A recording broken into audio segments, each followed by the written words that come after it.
तो हम बात करेंगे यार बैंकिंग एंड एनपीएस की, banking and non performing assets की बात करेंगे।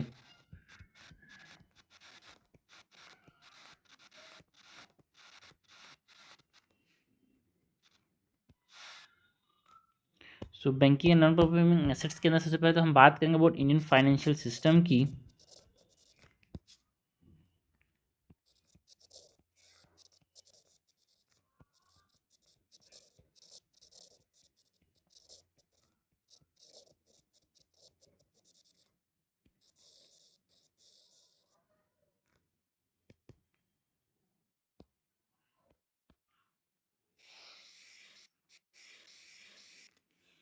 इंडियन फाइनेंशियल सिस्टम की बात करेंगे। इंडियन फाइनेंशियल सिस्टम में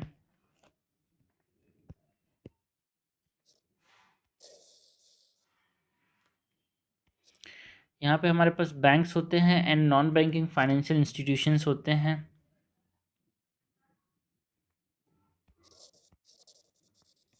बैंक्स एंड नॉन बैंकिंग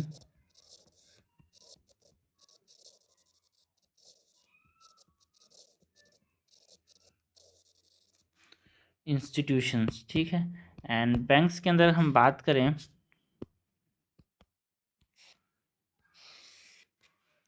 तो यहाँ पे कमर्शियल बैंक्स होते हैं एंड कोऑपरेटिव बैंक्स होते हैं यार।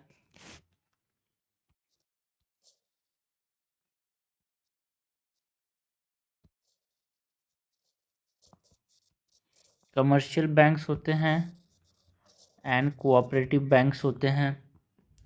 एंड कमर्शियल बैंक्स के अंदर यहाँ पे शेड्यूल कमर्शियल बैंक्स होते हैं and non schedule commercial banks होते हैं।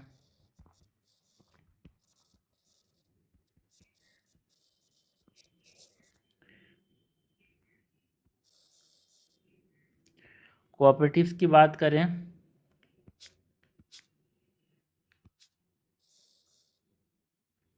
तो यहाँ पे अर्बन कोऑपरेटिव बैंक्स होते हैं एंड रूरल कोऑपरेटिव बैंक्स होते हैं।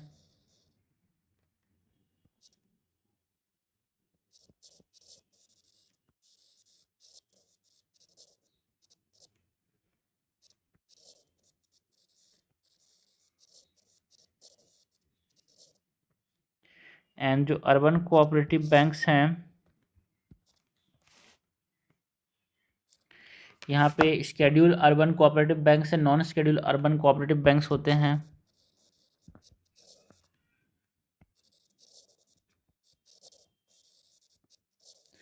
एंड रूरल कोऑपरेटिव्स के अंदर यहाँ पे हमारे पास short term and long term rural cooperative banks होते हैं।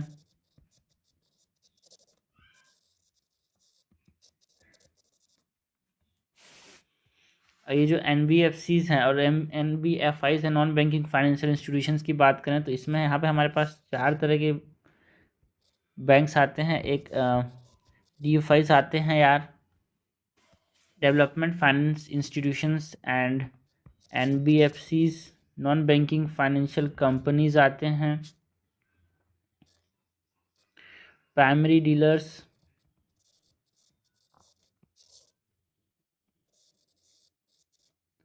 एंड CICs मतलब क्रेडिट इंफॉर्मेशन कंपनीज। इसमें जो ये NBFIs हैं इसमें हम बात करते हैं अबाउट कौन कौन से बैंकों की यार। हम बात करते हैं अबाउट नाबार्ड, हम बात करते हैं अबाउट एक्सिम बैंक, हम बात करते हैं अबाउट NHB की, हम बात करते हैं अबाउट सिडबी की, हम बात करते हैं अबाउट मुद्रा। ओके। एंड जो शेड्यूल कमर्शियल बैंक्स हैं इसमें हम कौन कौन से बैंकों की बात करते हैं यार। जो प्राइवेट सेक्टर्स बैंक हैं वो आते हैं इसके अंदर। जो प्राइवेट पब्लिक सेक्टर बैंक्स हैं वो आते हैं यहाँ पे शेड्यूल कमर्शियल बैंक में। जो फॉरेन बैंक्स हैं वो आते हैं रीजनल रूरल बैंक्स आते हैं।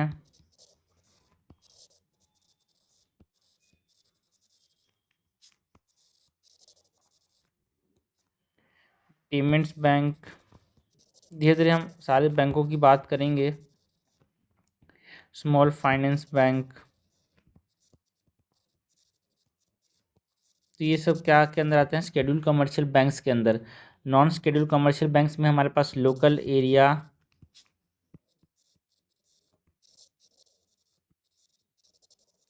बैंक्स आते हैं। एंड अर्बन कोऑपरेटिव बैंक्स के अंदर जो शेड्यूल अर्बन कोऑपरेटिव बैंक्स हैं, यहाँ पे single state and multi state banks होते हैं।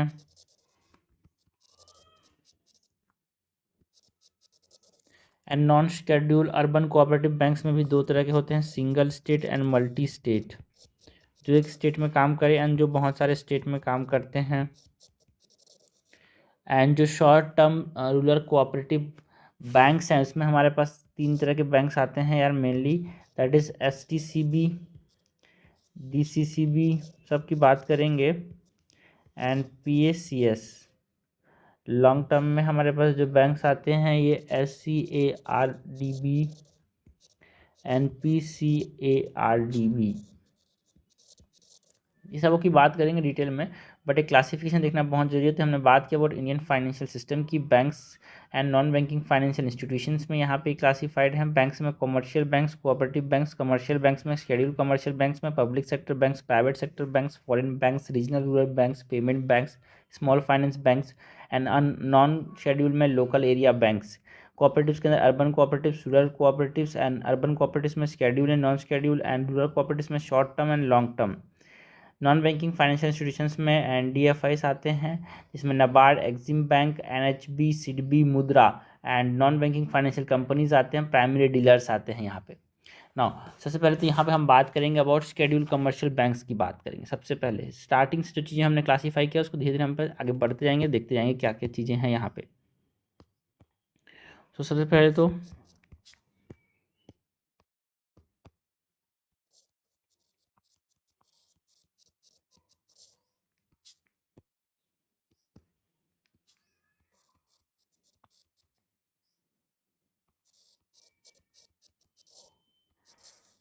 ये शेड्यूल जो कमर्शियल बैंक्स हैं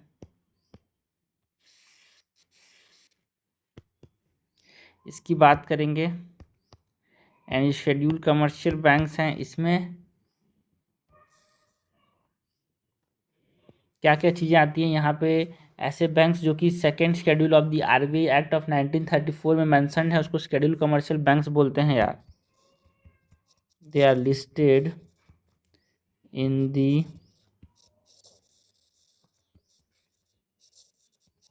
second schedule of the RBI act of 1934, and ये must be corporation and paid up share capitals. यहाँ पे जो कॉरपोरेशन होना चाहिए, जो पेड अप शेयर कैपिटल है, शुड बी एटलीस्ट 500 करोड़ तो होना ही चाहिए, तभी उसको हम शेड्यूल कमर्शियल बैंक बोलेंगे।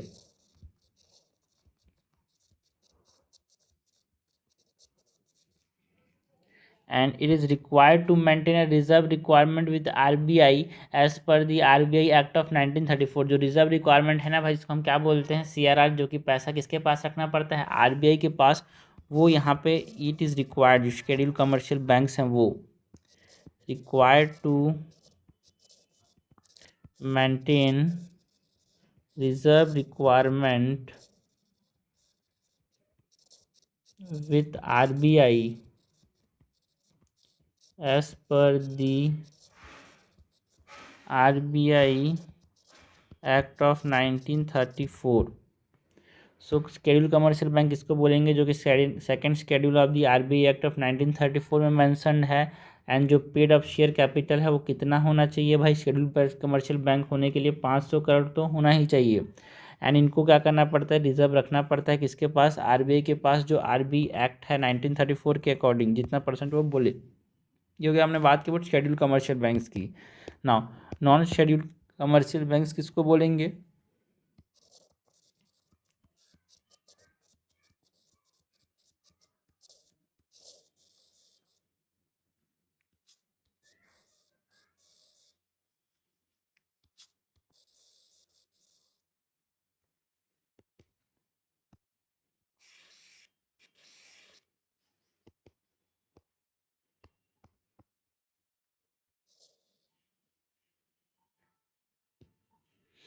सो ये जो नॉन शेड्यूल्ड कमर्शियल बैंक हैं they can carry out limited operations with restrictions like not dealing in foreign exchange. ये फॉरेन एक्सचेंज में डील नहीं कर सकते। कुछ रेस्ट्रिक्शंस होते हैं नॉन शेड्यूल्ड कमर्शियल बैंक्स के अंदर, ये schedule 2 of the RBI act में मेंशन नहीं होते। Not dealing in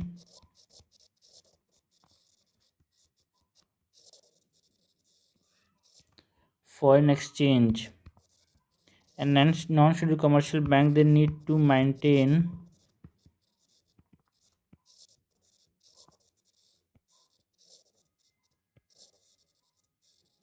reserve requirement as per the banking regulation act।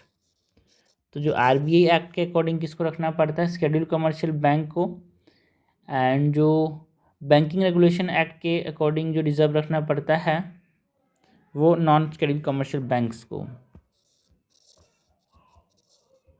Banking regulation act of 1949 but not be with RBI, so maintain reserve requirement banking regulation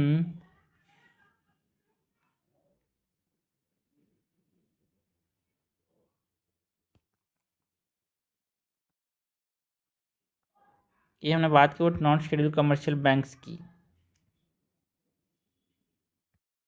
next हम बात करते हैं about regional rural banks की, RRBs की बात करते हैं। RRBs are what this are type of schedule commercial banks यार।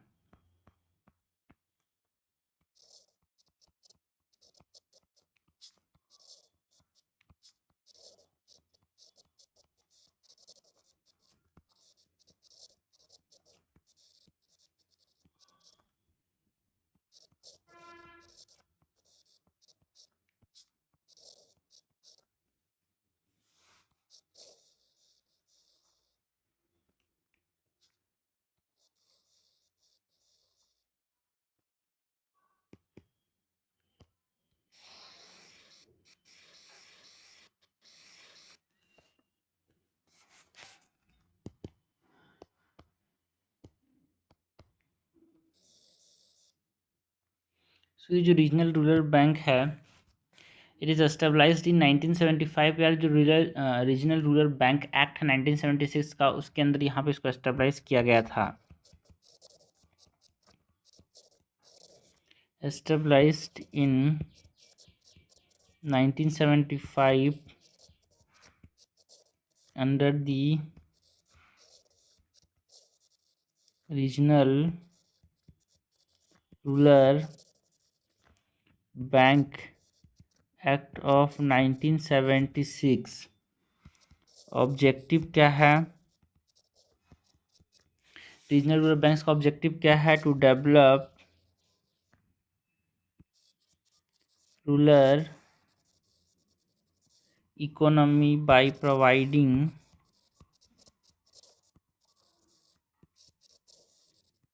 Credit for agricultural and productive activity. Agriculture productive activities के लिए पैसा देना रूरल इकोनॉमी में, ये मेन ऑब्जेक्टिव है यहाँ पे रीजनल रूरल बैंक्स का। एंड इसके अंदर ये ऑब्जेक्टिव की बात की यार,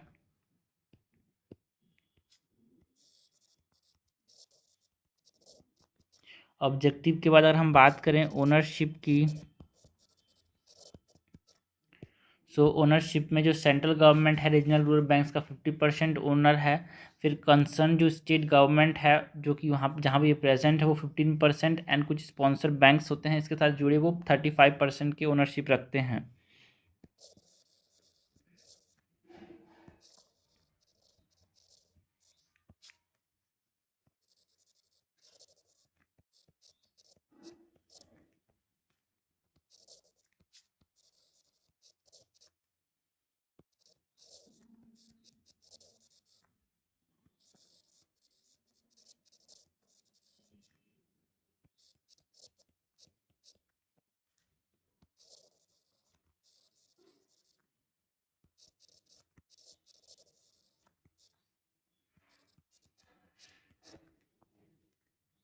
and it is supervised by, जो रीजनल रूरल बैंक को सुपरवाइज कौन करता है? नाबार्ड।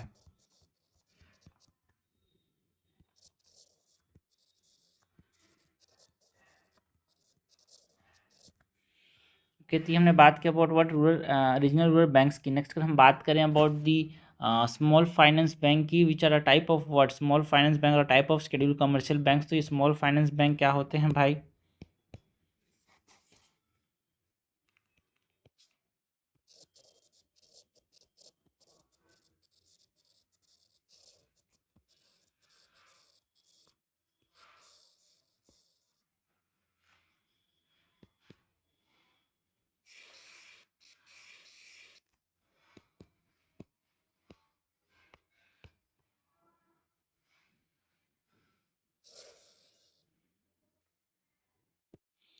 स्मॉल फाइनेंस बैंक की बात करें,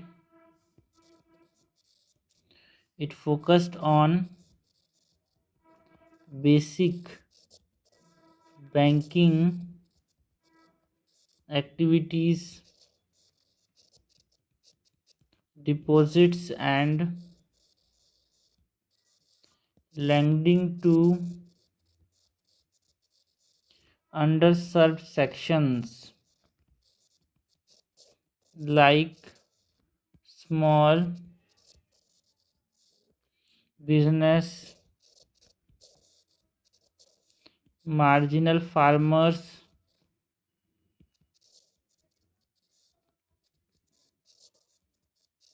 micro industries and or organized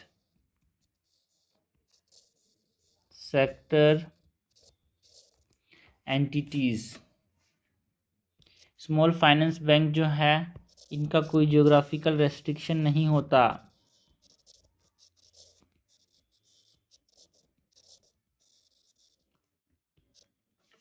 and it allocate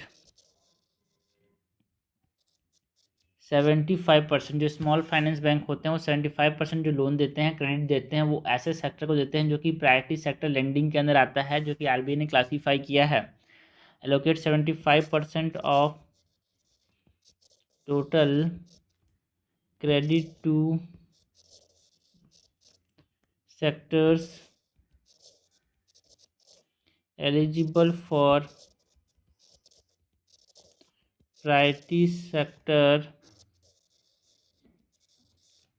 lending, PSL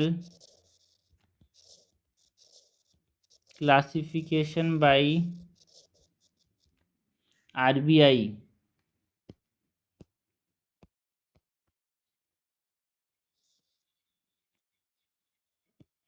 and ये जो स्मॉल फाइनेंस बैंक होता है ना, ये जो बैंक्स होते हैं यहाँ पे ये इंश्योर करते हैं कि 50% जो लोन्स हैं है ना, वो अप टू 25%, 25 lakhs के हों। Ensure that 50% of their loans portfolio constitute advance up to rupees 25 lakhs। ठीक है, तो यहाँ पे स्मॉल फाइनेंस बैंक जो होते हैं ये बेसिक बैंकिंग एक्टिविटीज़ प्रोवाइड करते हैं, दैट इज़ डिपॉजिट, लैंडिंग, जो under sub sectors like small business, margin farmers, micro industries, unorganise sectors को इनका कोई जोग्राफिकल रेस्ट्रिक्शन नहीं होता है ना। 75% टोटल क्रेडिट जो है वो प्रायोरिटी सेक्टर लैंडिंग्स को देते हैं है ना। एंड यहाँ पे 50% जो ये लोन्स देते हैं वो अप टू 25 lakhs है ना कि दे सकते हैं यार।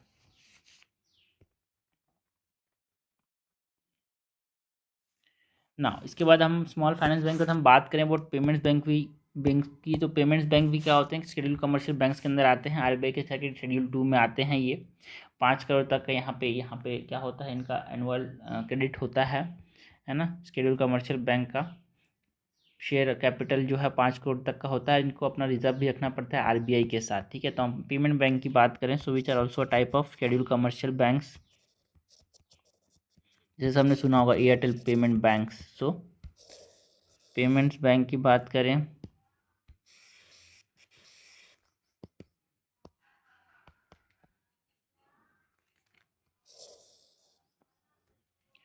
सो आरबीआई जो है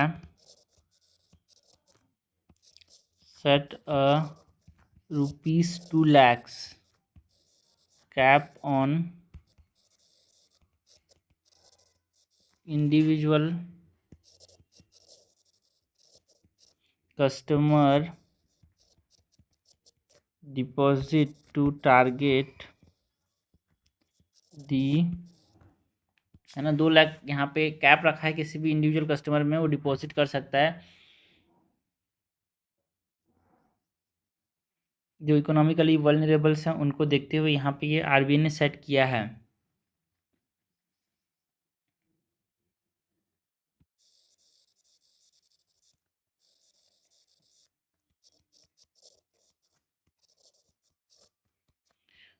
एंड इसका मेन फोकस क्या है, जो माइग्रेंट लेबरर्स हैं, सेल्फ एम्प्लॉयड या फिर लो इनकम हाउस होल्ड्स हैं, उनको low cost saving accounts provide करता है एंड रेमिटेंसेस सर्विस प्रोवाइड करता है, उसमें पैसे जमा कर सकते हैं यार 2 लाख तक का। मेन फोकस ऑन मतलब इसी पर सिर्फ जमा कर सकते हैं, ये पैसा लोन नहीं देता, ठीक है।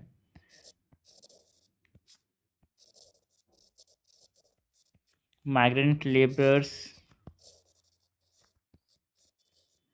Self employed and low income households providing low cost saving account and remittances services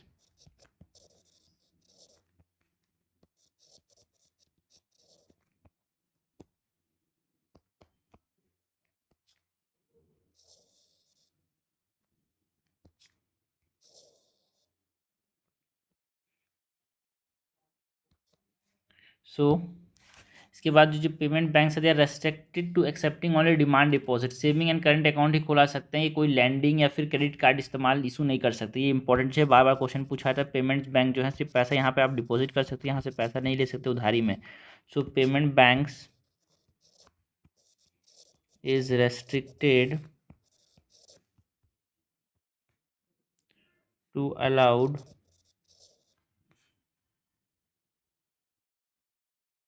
or they're restricted to accept any demand deposit. ये डिमांड डिपॉजिट्स ही यहाँ पे एक्सेप्ट कर सकते हैं, that is in the form of savings और current. Current मतलब जो रोजमर्रा चलता है, सेविंग्स में जिसमें पैसा रख के बाद में इस्तेमाल किया जाए। They are not allowed to lend और इशू क्रेडिट कार्ड, पैसा उधारी नहीं दे सकते और क्रेडिट कार्ड भी इशू नहीं कर सकते पेमेंट्स बैंक। ये सबसे इंपॉर्टेंट चीज़ है। 2 लाख तक का यहाँ पे आप डिपॉजिट रख सकते हो, 2 लाख का कैप होता है and they are restricted to accept only demand deposits यार।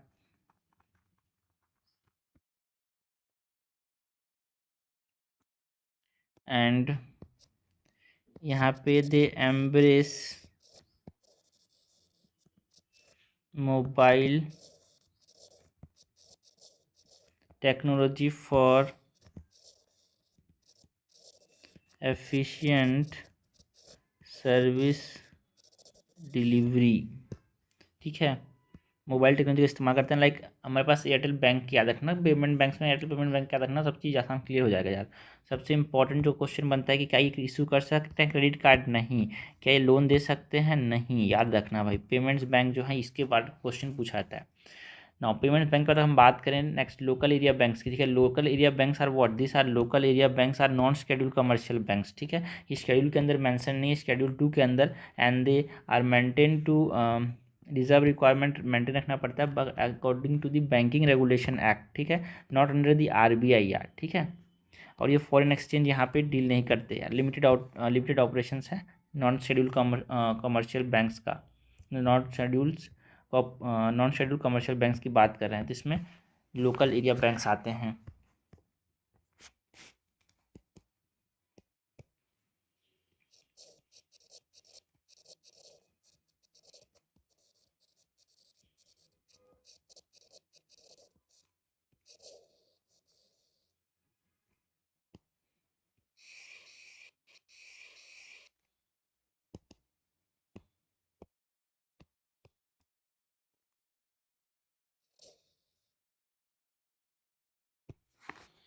सो इट इज़ इनिशिएटेड, ये जो लोकल एरिया बैंक्स है इनिशिएट कब किया गया था?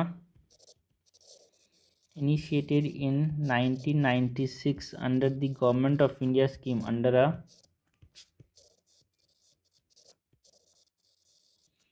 Government of India scheme. And इसका पर्पस क्या था? It is intended to establish new private local banks जो कि कवर करे 2 और 3 कॉन्टिग्यूअस डिस्ट्रिक्ट्स। एंड इसका ऑब्जेक्टिव क्या था? इसका ऑब्जेक्टिव था to mobilise rural savings for local investment, mobilise rural savings for local investment.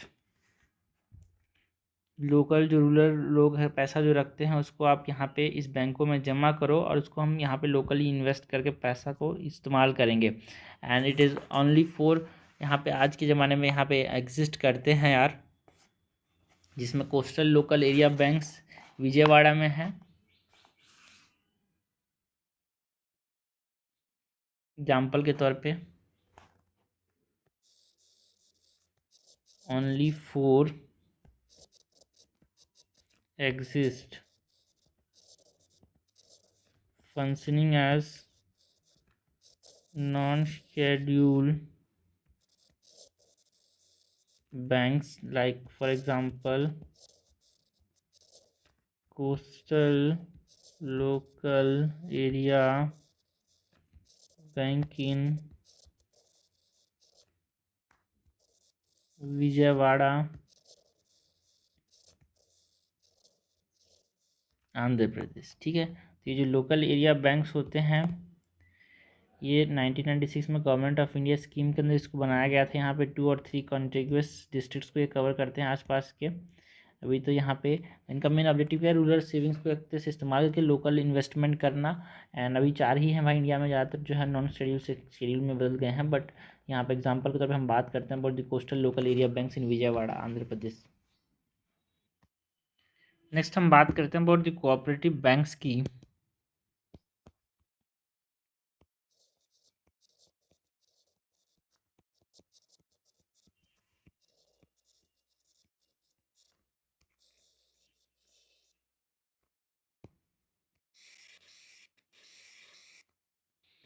So cooperative banks की बात करें तो यहाँ पे ये फाइनेंशियल एंटिटीज़ होते हैं जो किसी तरह से कोऑपरेटिव प्रिंसिपल्स पे बेस्ड होते हैं। मतलब ये बैंकिंग एंड क्रेडिट सर्विस देते हैं to the members.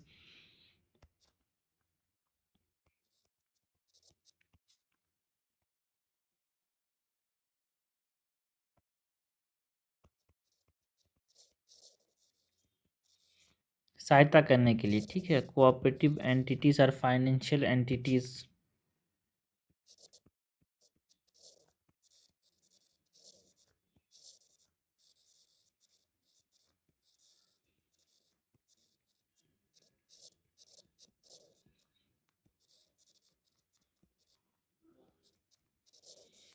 Providing banking and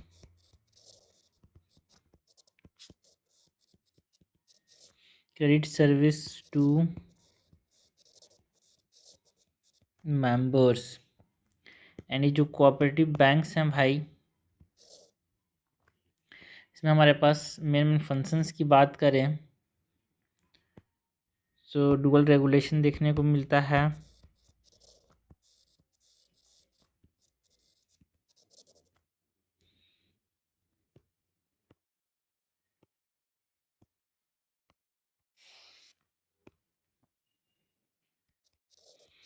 जो आरबीआई है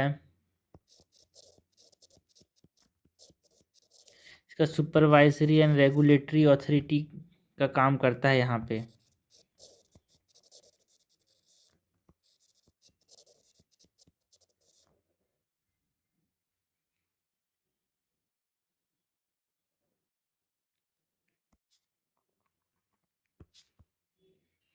आरबीआई यहाँ पे सुपरवाइजरी एंड रेगुलेटरी अथॉरिटी काम करते हैं। जो स्टेट गवर्नमेंट्स हैं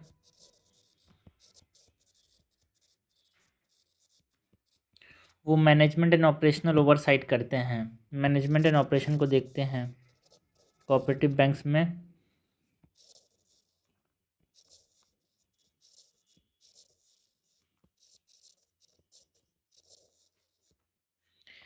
डुअल रेगुलेशन के बाद यहाँ पे फंक्शन की बात करें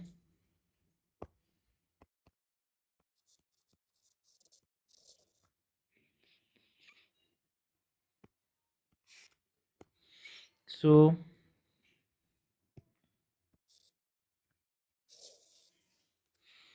कोऑपरेटिव बैंक्स जो हैं ये क्या करते हैं, प्रोवाइड करते हैं loans, provide loans for cooperative purpose, that is जो एग्रीकल्चर है, स्मॉल बिजनेसेस हैं एंड जो सेल्फ एम्प्लॉयमेंट है उसके लिए यहाँ पे ये लोन प्रोवाइड करते हैं। एंड एक तरह से ये प्रमोट करते हैं फाइनेंशियल इंस्टीट्यूशन, मतलब फाइनेंशियल इंक्लूजन्स को rural and semi urban areas में। कोऑपरेटिव बैंक्स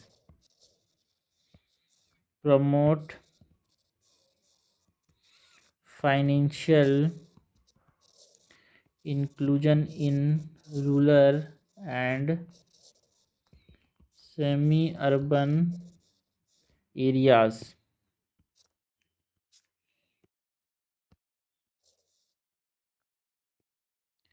एंड ये एक्सेप्ट करते हैं यार डिपॉजिट्स एंड ऑफर करते हैं credit and other banking service. तो ये हमने बात की अबाउट कोऑपरेटिव बैंक्स की। डुअल रेगुलेशन का काम है फंक्शन, ठीक है। डुअल रेगुलेशन में आरबीआई एंड स्टेट गवर्नमेंट अलग अलग काम करती है ना। अर्बन कोऑपरेटिव बैंक्स होते हैं, रूरल कोऑपरेटिव बैंक्स होते हैं। अगर हम बात करें अर्बन कोऑपरेटिव बैंक्स की,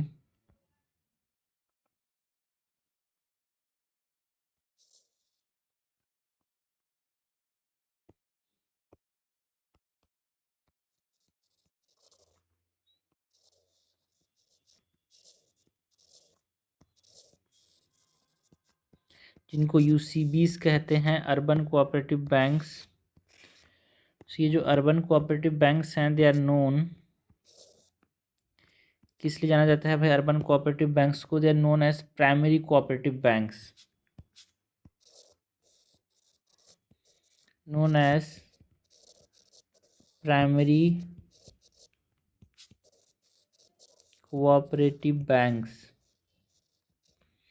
एंड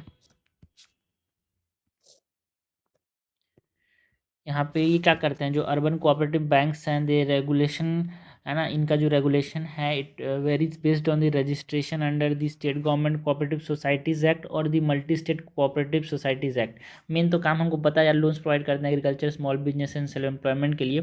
सो इनका जो रेगुलेशन है अर्बन कोऑपरेटिव बैंक का वो वेरी करता है बेस्ड ऑन कहाँ पे ये रजिस्टर किए हैं अपने आप को, registration under state government cooperative societies act और multi state cooperative societies act. Urban cooperative banks के बाद हम बात करते हैं about the rural cooperative bank credit system की।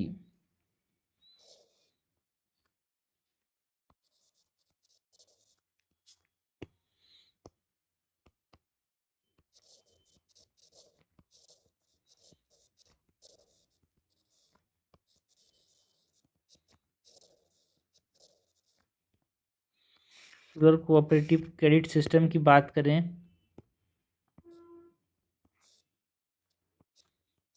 so it ensure credit flow to the agriculture sector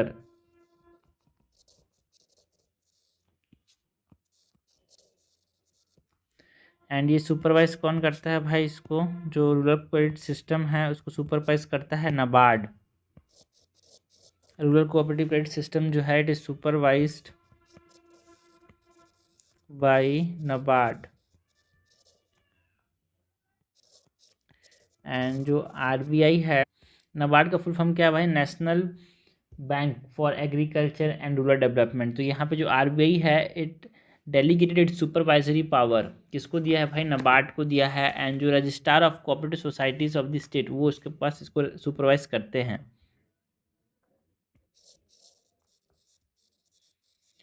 delegated it supervisory power and the registrar of cooperative societies of the state। सो यहाँ पे cooperative banks की बात कर रहे थे, तो cooperative banks में सबसे इम्पोर्टेंट क्या है? डुअल रेगुलेशन में RBI and state government regulate करता है इसको, ठीक है। फंक्शन की बात की, अर्बन कोऑपरेटिव बैंक्स को हम प्राइमरी कोऑपरेटिव बैंक्स भी बोलते हैं। जो रूरल कोऑपरेटिव बैंक्स है ये एग्रीकल्चर सेक्टर को यहाँ पे पैसा देता है and it is supervised by NABARD, that is national bank for agriculture and rural development. इसके बाद यहाँ पर अगर हम बात करें तो रूरल कोऑपरेटिव क्रेडिट, देखो हमने जो यहाँ पे देखा है रूरल कोऑपरेटिव्स में, यहाँ पे हमने बात की short term and long term की। तो इसमें जो शॉर्ट टर्म है इसमें यहाँ पे देखो ये जो है PSCS, DCCBs एंड SCBs जो हैं ये हमारे पास आते हैं, इनकी बात करते हैं रूरल कोऑपरेटिव बैंक्स में।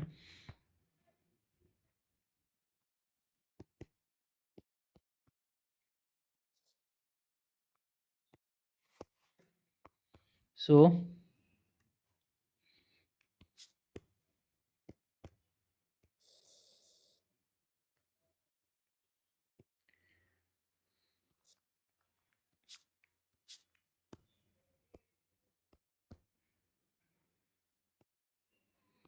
इसमें हम बात करते हैं अबाउट प्राइमरी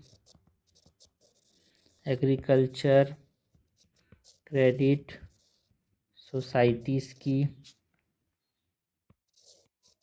PACS। ये विलेज को पैसा देते हैं, विलेज लेवल पे होता है and they are outside the purview of banking regulation act of 1949, outside the purview of banking regulation act of 1949, है ना। ये किस लेवल पे होता है? विलेज लेवल पे होता है ये।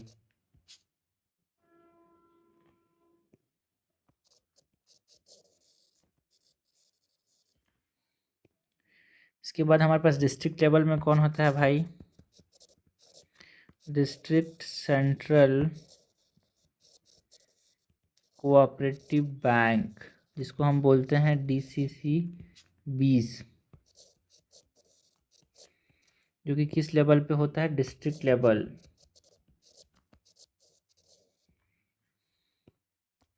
एंड जो स्टेट कोऑपरेटिव बैंक हैं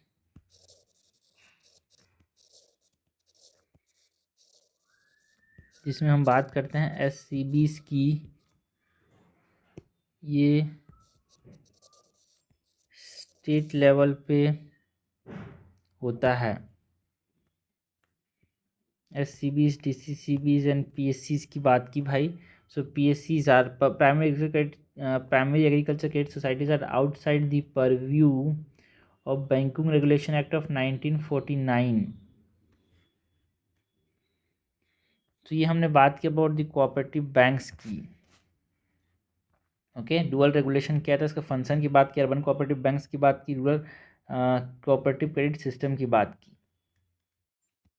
तो हमने बात कर ली भाई about the Indian financial system में बैंक्स की। कमर्शियल बैंक्स में schedule commercial banks, non schedule commercial banks, cooperative banks की बात की, urban and rural cooperative banks की।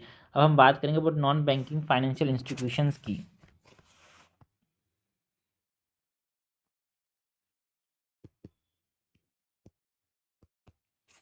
सो बात करते हैं अबाउट नॉन बैंकिंग फाइनेंशियल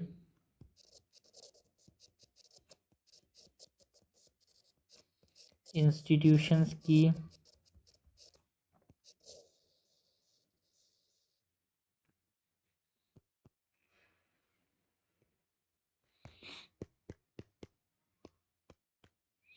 जो नॉन बैंकिंग फाइनेंशियल इंस्टीट्यूशंस होते हैं, इनकी बात करें तो इसको रेगुलेट कौन करता है यार? This is regulated and supervised by RBI.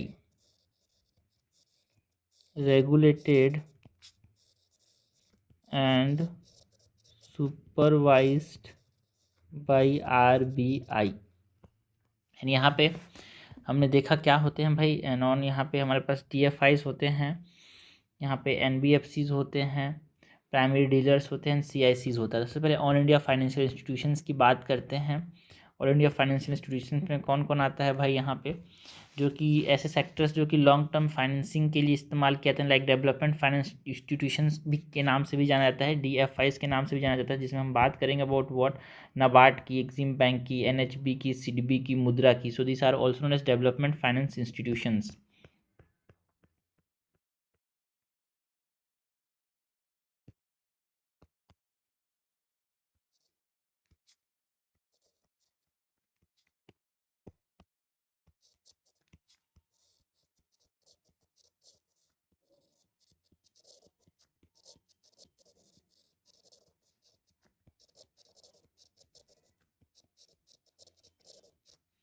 Development finance institutions DFIs की बात करेंगे।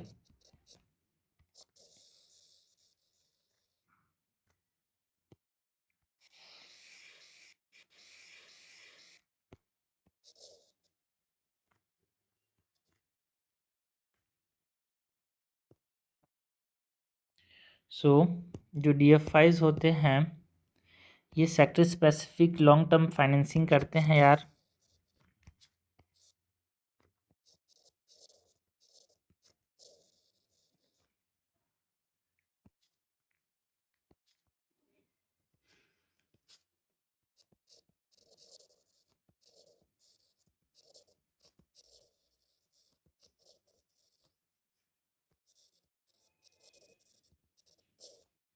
Okay, and these are also known as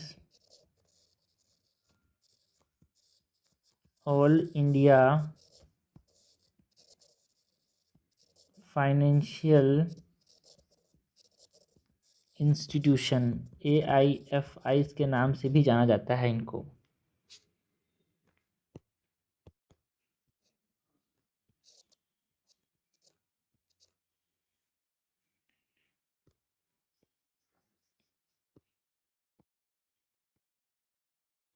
regulated and supervised by RBI.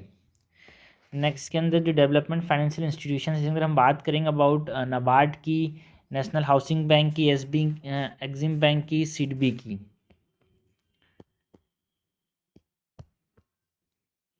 सबसे पहले बात करते हैं about NABARD, national bank for agriculture and rural development. ठीक है, सो जो नाबार्ड है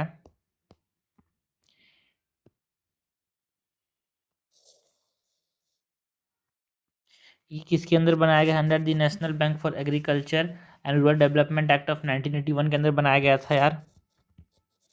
under the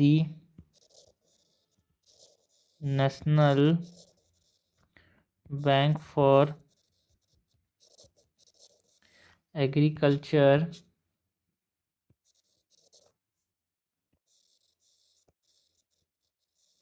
end rural development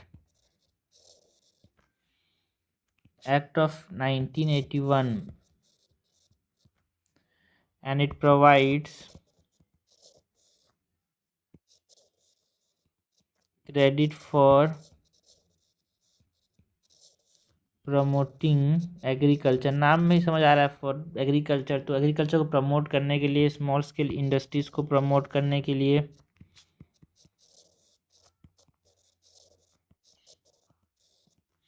village industries को प्रमोट करने के लिए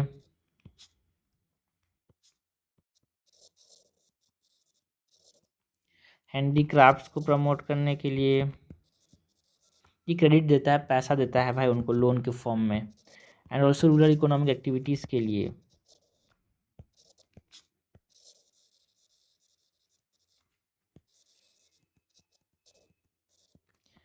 एंड ये जो नाबार्ड है it act as a coordinator किसके बीच में, रूरल क्रेडिट इंस्टीट्यूशन लाइक जो आरआरबीज हैं एंड जो रूरल कोऑपरेटिव बैंक्स हैं उनके बीच बीच का काम करता है कोऑर्डिनेटर, ये लोगों से कनेक्ट कराता है उनको। सो कोऑर्डिनेटर या फिर सुपरवाइजर काम करता है, एक्ट एज अ कोऑर्डिनेटर। जो शेड्यूल कमर्शियल बैंक्स होते हैं like RRBs and rural cooperative banks होते हैं उनसे यहाँ पे कोऑर्डिनेट करता है लोगों को। कोऑर्डिनेटर और supervisor for rural credit institution like RRBs and rural cooperative banks, जिसमें हम बात करते हैं about RBI delegated supervisory power होता है किसके पास, नाबार्ड के पास।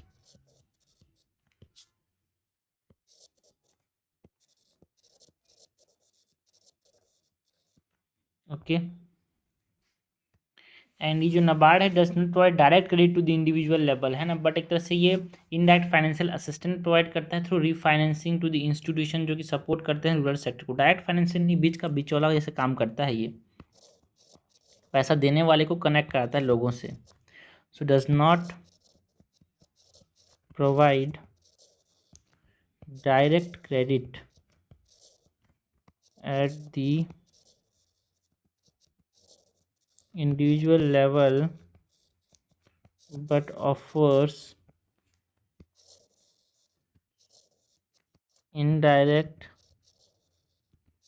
financial assistance through refinance to institutions supporting the rural sector।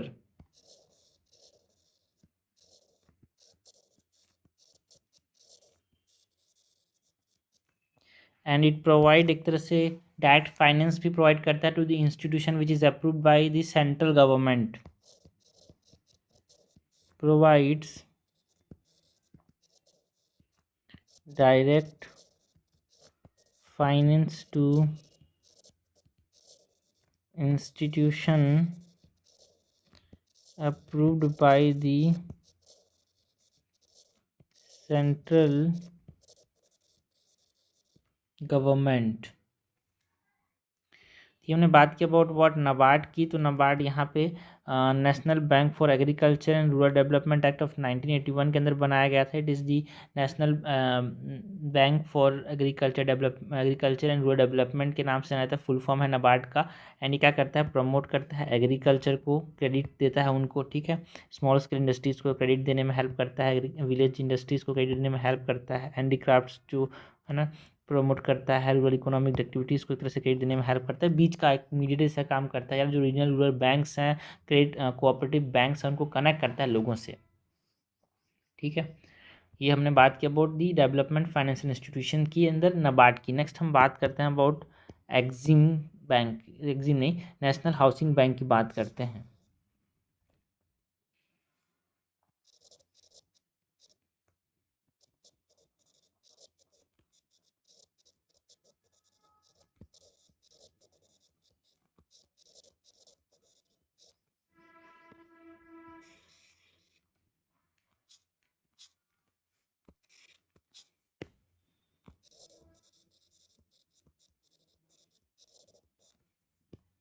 नाम से समझ आ रहा है, नेशनल हाउसिंग बैंक जो है ये स्टेबलाइज कब किया गया था भाई,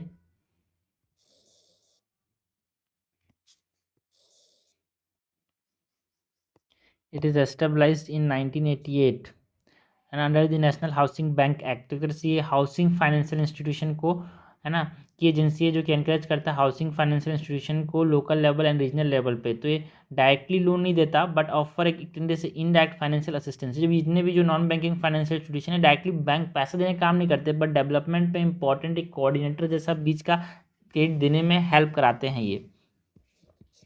so national housing bank it is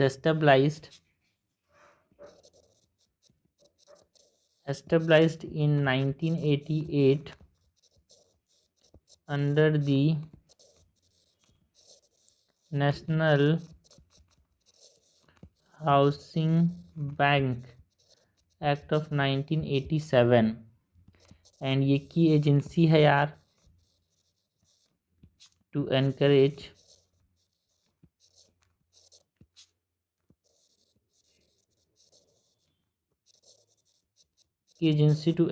housing finance institution at local and regional levels, and it does not directly offer credit to individual, है ना। This are non banking, directly credit नहीं प्रोवाइड करते but they offer indirect financial assistance. Both NABARD as well as national housing bank क्या करते हैं, indirectly finance assistance provide करते हैं to individuals but offers indirect financial assistance through refinance। बैंकों से पैसा लेके ये देते हैं इनको, सो रीफाइनेंस से ये इनडायरेक्टली इनको पैसा देते हैं। So it is national housing bank act of 1987 के अंदर इसको बनाया गया था। ये इनकरेज करते हैं हाउसिंग फाइनेंस इंस्टीट्यूशंस को, इनडायरेक्ट फाइनेंस क्रेडिट प्रोवाइड करते हैं। नाउ नाबार्ड के बाद हम बात करेंगे अबाउट दी एग्जिम बैंक की।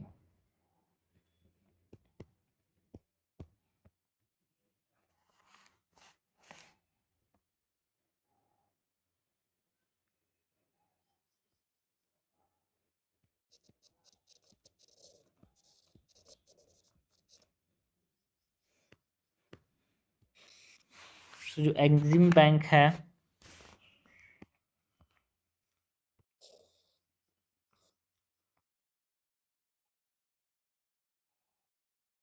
इसको यहाँ पे एस्टेब्लाइज कब किया गया था यार, इट इज एस्टेब्लाइज्ड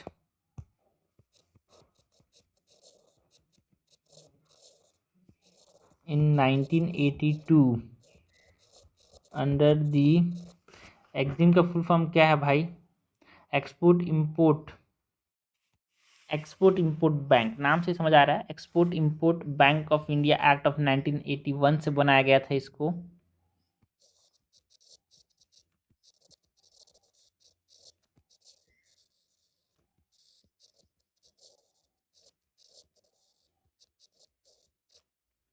एंड ये फाइनेंशियल असिस्टेंस प्रोवाइड करता है to the exporters and importers.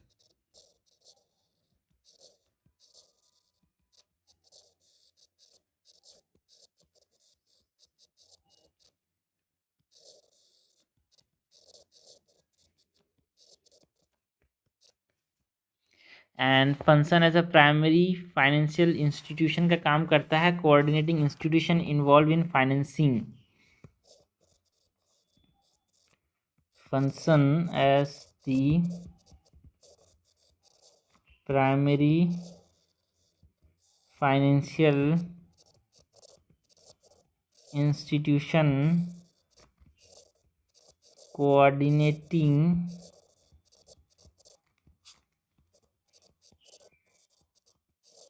institutions involved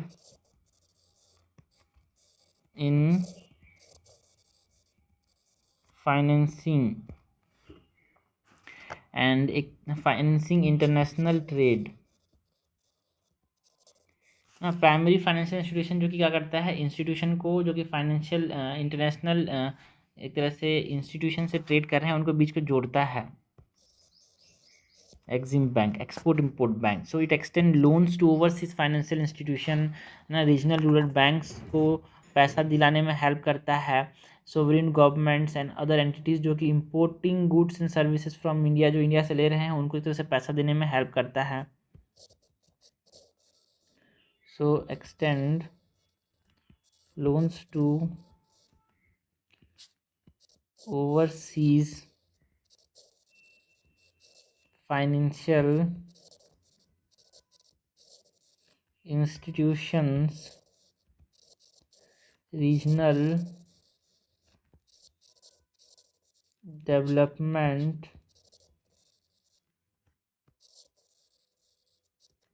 banks, sovereign government and other entities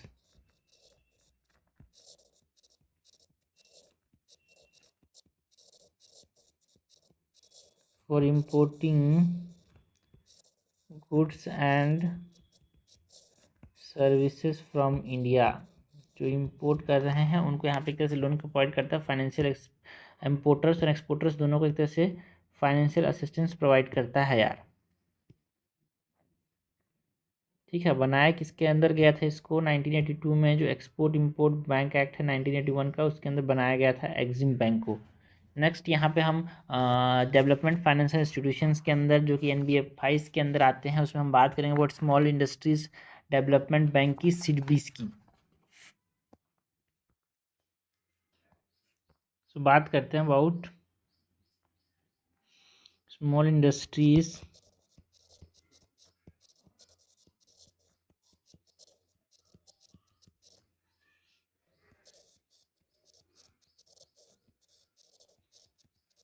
development bank of India की, small industries development bank of India that is SIDBI की बात करेंगे,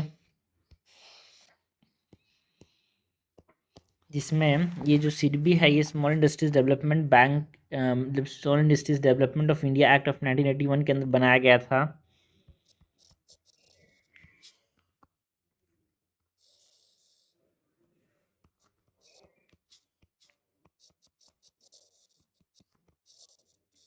stabilised in 1990 under the small industries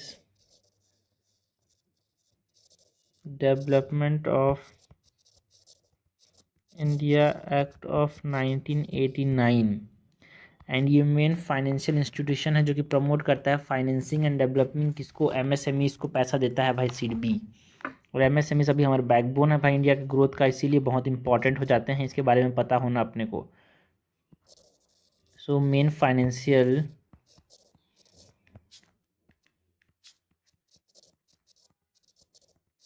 institution for promoting financing and developing the micro, small and medium enterprise MSME sector.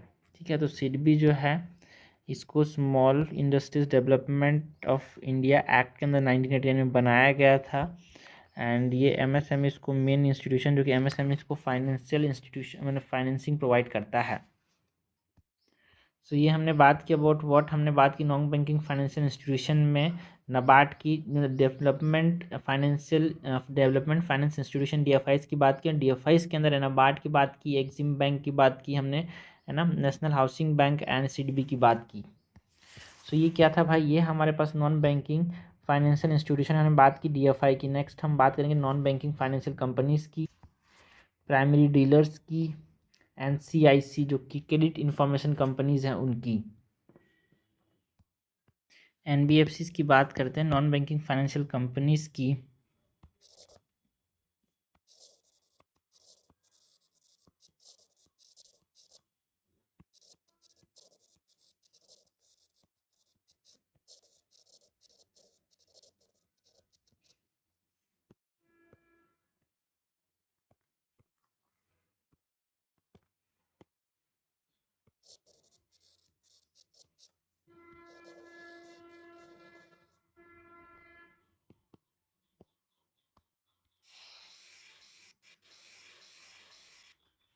Non banking financial companies के अंदर अगर हम बात करें, so it is registered under the companies act of 1956 और 2013 के जो companies act है उसके अंदर ये रजिस्टर्ड है, registered under the companies act of 1956 और 2013। एंड ये जो नॉन बैंकिंग फाइनेंशियल कंपनीज है, इनका जो बिजनेस है इसमें क्या क्या काम आता है भाई? ये लोन्स देते हैं, एक्विजिशन ऑफ सिक्योरिटीज़ करते हैं, लीजिंग देते हैं, हायर परचेस का काम है, इंश्योरेंस एंड चिट बिजनेस भी करते हैं ये। Their business include loans. तो ये बैंकिंग का काम नहीं कर रहे हैं भाई, यहाँ पे पैसा डिपॉजिट और पैसा लेने का काम नहीं कर रहे हैं, ये लोन्स देने का काम कर रहे हैं। Acquisition of securities, leasing, hire purchase, insurance and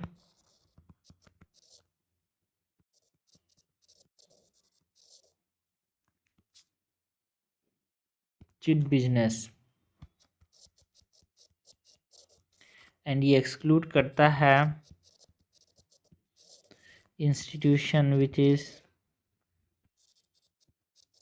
primarily involved in agriculture, industrial activities, purchase और सेल ऑफ गुड्स, जिसमें हम एक्सक्लूड करते हैं अबाउट द सिक्योरिटीज़, है ना।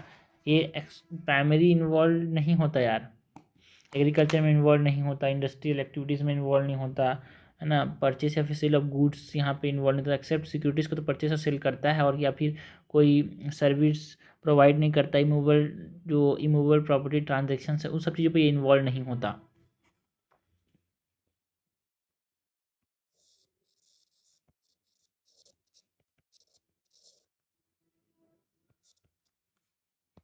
और providing service and immovable property transaction.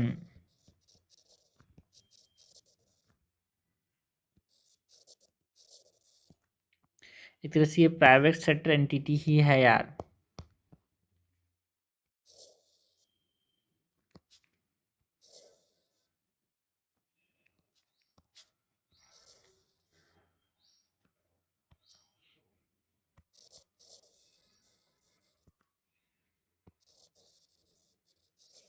predominantly private sector entities and कुछ certain NBFCs हैं categorized regulated by other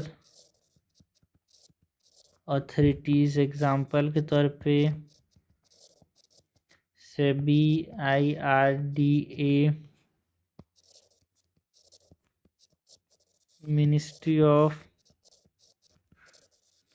corporate affairs are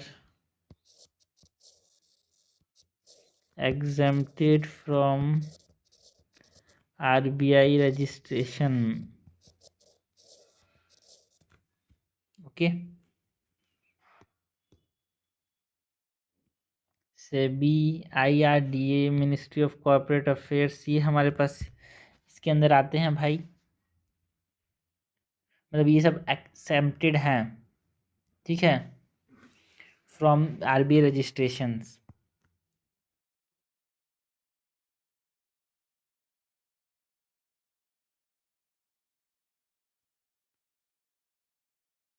मतलब कुछ ऐसे NBFCs हैं जिनको CDB, IRDA, ministry of corporate affairs regulate करता है, वो RBI के रजिस्ट्रेशन से यहाँ पे एग्जेम्प्टेड हैं। तो यहाँ पे हमने बात की नॉन बैंकिंग फाइनेंशियल कंपनीज़ की, तो ये हमारे पास कंपनीज एक्ट 1956 और 2013 के अंदर यहाँ पे रजिस्टर्ड है। ये करते क्या हैं भाई, ये लोन्स प्रोवाइड करते हैं, एक्विजिशन ऑफ सिक्योरिटीज़ करते हैं, लीजिंग करते हैं, इंश्योरेंस देते हैं, चिट बिजनेस काम करते हैं, हायर एंड परचेस का काम करते हैं, ठीक है। लेकिन यहाँ पे ये कोई भी प्राइमरीली इन्वॉल्व, हमने देखा नाबार्ड था एग्रीकल्चर के लिए, इंडस्ट्रियल एक्टिविटीज़ के लिए हमने देखा अलग अलग बैंक्स थे, purchase and sale of goods के लिए अलग बैंक्स हैं, है ना। तो ये इसमें नहीं आता भाई, they exclude institutions primarily involve in agriculture industrial activities, purchase और सेल ऑफ गुड्स, जिसमें एक्सक्लूड करते हैं सिक्योरिटीज़, बिकॉज ये सिक्योरिटीज़ को परचेस एंड सेल करता है भाई जो नॉन बैंक एनबीएफसीज जो हैं, नॉन बैंकिंग फाइनेंशियल कंपनीज जो हैं वो। एंड एक तरह से ये प्रोवाइड करता है service and immovable property transactions करता है यार, जब ज़मीन का ट्रांजेक्शन्स की बात कर रहे हैं यहाँ पे, ठीक है। सो ये प्रेडोमिनेटली प्राइवेट सेक्टर एंटिटीज़ आते हैं, जो एनबीएफसी है उसमें प्राइवेट सेक्टर एंटिटीज़ ही आते हैं। तो ये हमने एनबीएफसी की बात की। नेक्स्ट हम बात करते हैं एनबीएफसी की बात की under the non banking financial institutions में। नेक्स्ट हम बात करेंगे, हमने बात कर ली डेवलपमेंट फाइनेंशियल इंस्टीट्यूशंस की, एनबीएफसी की। नाउ बात करते हैं और प्राइमरी डीलर्स की। प्राइमरी डीलर्स की बात करें तो they are the registered entities with the RBI are.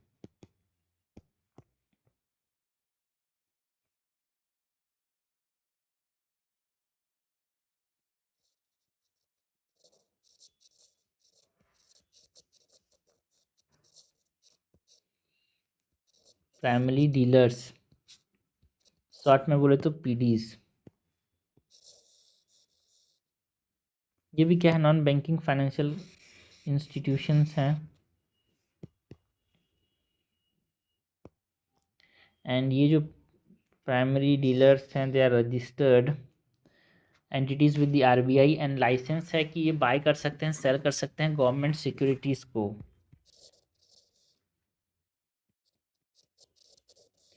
Registered entities with the RBI license to buy and cell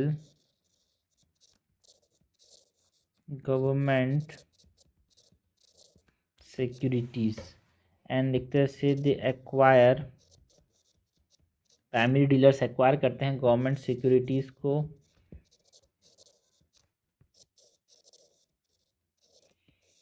in the primary market, जहाँ पे पहले बार सिक्योरिटी इशू होते हैं उसको प्राइमरी मार्केट बोलते हैं, और उसको कहाँ पे बेचते हैं, सेकेंडरी मार्केट, जिसको हम स्टॉक मार्केट भी बोलते हैं, वहाँ पे उसको सेल करते हैं।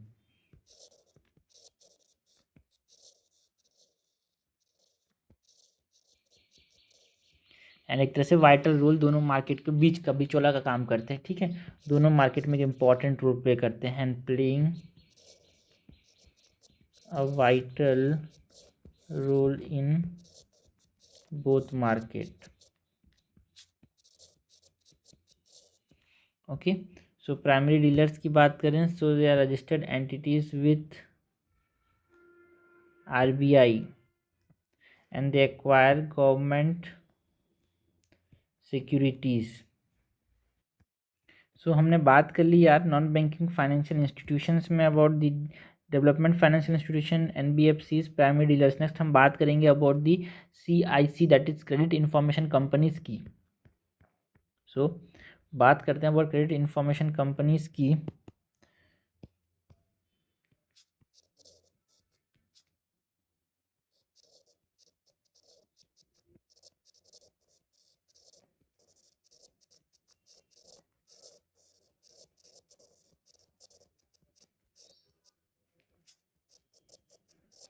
क्रेडिट इंफॉर्मेशन कंपनीज की अगर हम बात करें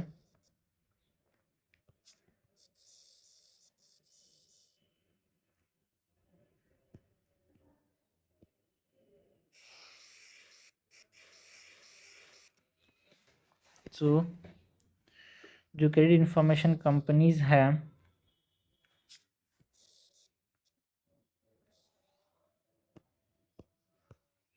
इसके अंदर एक तरह से इंडिपेंडेंट ऑर्गेनाइजेशंस जो होते हैं, दैट ये ना, ये जो क्रेडिट इंफॉर्मेशन कंपनीज हैं, ये इंडिपेंडेंट ऑर्गेनाइजेशन होते हैं जो कि बैंक को एनलिस्ट करते हैं।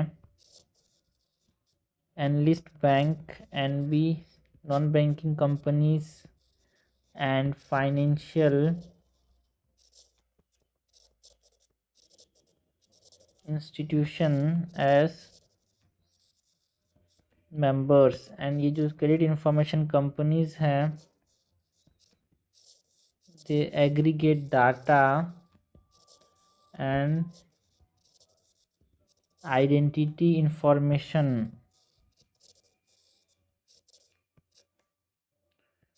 for individual and business from their members। तरह से ही डाटा इन आइडेंटिटी लेते हैं भाई इंडिविजुअल एंड बिजनेसेस से उनके मेंबर्स के लिए। एंड इसको रेगुलेट कौन करता है यार, यहाँ पे ये जो क्रेडिट इंफॉर्मेशन कंपनीज है, it is regulated by whom, it is regulated by RBI.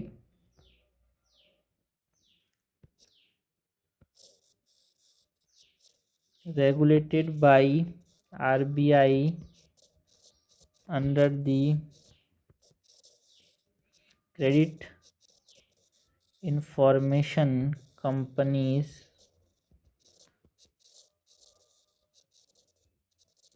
Regulation act of 2005 के अंदर आरबीआई इसको रेगुलेट करती है।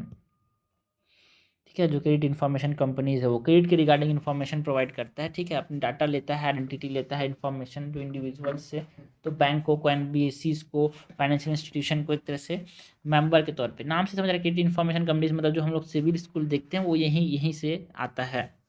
ठीक है, तो ये हमने बात की अबाउट क्रेडिट इन्फॉर्मेशन कंपनीज। हमने बात कर ली है अबाउट व्हाट, हमने बात कर ली अबाउट दी बैंक्स की, commercial banks, cooperative bank, scheduled and non scheduled commercial banks की बात की, डीएफआईज की, एनबीएफसीज की, प्राइमरी डीलर, सीआईसी। नेक्स्ट हम बात करते हैं इंपॉर्टेंट बैंक की, तो हम बोलते हैं DSIBs, that is domestic systemically important banks की।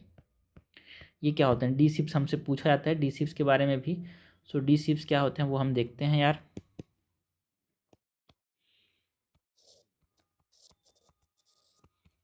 फुल फॉर्म बोले तो डोमेस्टिक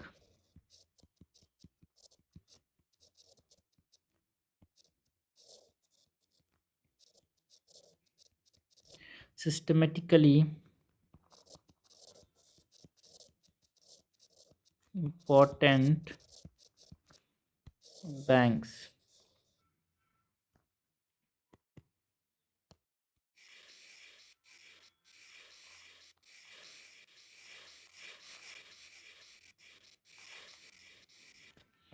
सो ये डीसिप्स की बात करें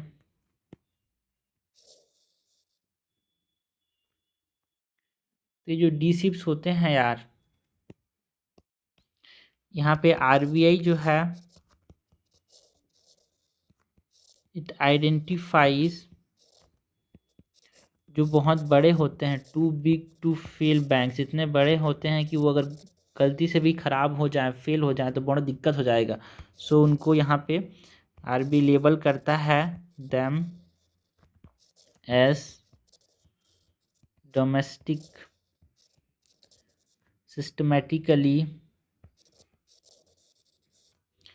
इम्पॉर्टेंट बैंक के तौर पे। लाइक यहाँ पे एसबीआई अगर फेल हो जाए तो बहुत लोगों को दिक्कत हो जाएगा, एचडीएफसी बड़ा बड़ा बैंक है, आईसीआईसीआई, तो ये बड़े बड़े बैंक्स हैं, इतने बड़े हैं, अगर ये फेल हुए तो बहुत दिक्कत हो जाएगा। तो इनको बोलता है डोमेस्टिक सिस्टमेटिकली इंपॉर्टेंट बैंक्स। इसको आरबीआई यहाँ पे लेबल करती है, आइडेंटिफाई करती है इनको डीसिप्स के तौर पे। एंड यहाँ पे जो बैंक है विथ एसेट साइज, जिनका एसेट साइज जो है 2% ऑफ द जीडीपी से बड़ा है, उनको यहाँ पे गवर्नमेंट जो है वो किस चीज़ से लेबल करती है यार, डीसिप्स के नाम पे। Domestic systematically important banks, 2% of GDP as डीसिप्स।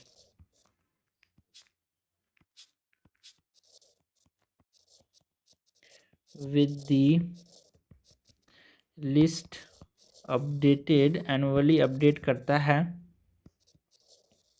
Currently यहाँ पे जो डी सिप्स है उसमें 3 यहाँ पे बैंक्स आते हैं, SBI, HDFC and ICICI। Current D SIBs include SBI, HDFC and ICICI। RBI जो है ये डिक्लेयर करता है जो नॉन बैंकिंग कंपनीज हैं, that is NBCs as D SIBs, if उनका असेट जो है वो 500 करोड़ से ज़्यादा हो जाए तो उनको डी सिप्स बोलती है RBI। नॉन बैंकिंग कंपनीज की, है ना, ये नॉन बैंकिंग कंपनीज में हमने किसकी किसकी बात की भाई? नॉन बैंकिंग कंपनीज के अंदर हमने किसकी किसकी बात की? जो नाबार्ड हो गया, नेशनल हाउसिंग बैंक, ये सब चीज़, ठीक है, डिक्लेयर करता है उनके पास अगर उनका 500 करोड़ से ज़्यादा यहाँ पे एसेट्स हो जाए तो डी सिप्स बोलता है RBI उनको।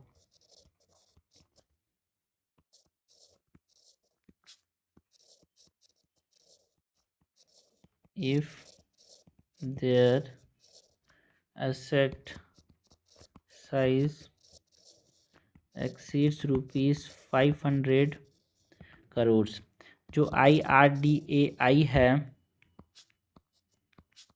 Insurance regulatory and development authority of India है, it designates insurers as DSIIS based on assets under management and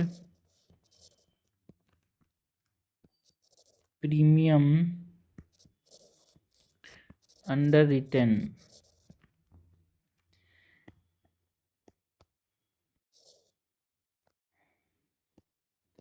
And for 2020-21 LIC, GIC and NIAC इसको SII भी डिक्लेयर किया गया था, that is domestic systematically important insurance banks, इस प्रकार से, और इंश्योरेंस इंस्टीट्यूशंस। डेजिग्नेट हो गया, तो यहाँ पे LIC, GIC and NIAC they are declared as domestically systematically important insurance institutions। GIC मतलब जनरल इंश्योरेंस कंपनीज यार, और NIAC मतलब यहाँ पे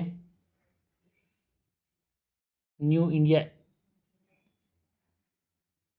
एश्योरेंस कंपनीज जो हैं उसको हम NIAC बोलते हैं। तो ये यहाँ पे डिक्लेयर किया गया था DSII। सो ये इम्पोर्टेंट है यार।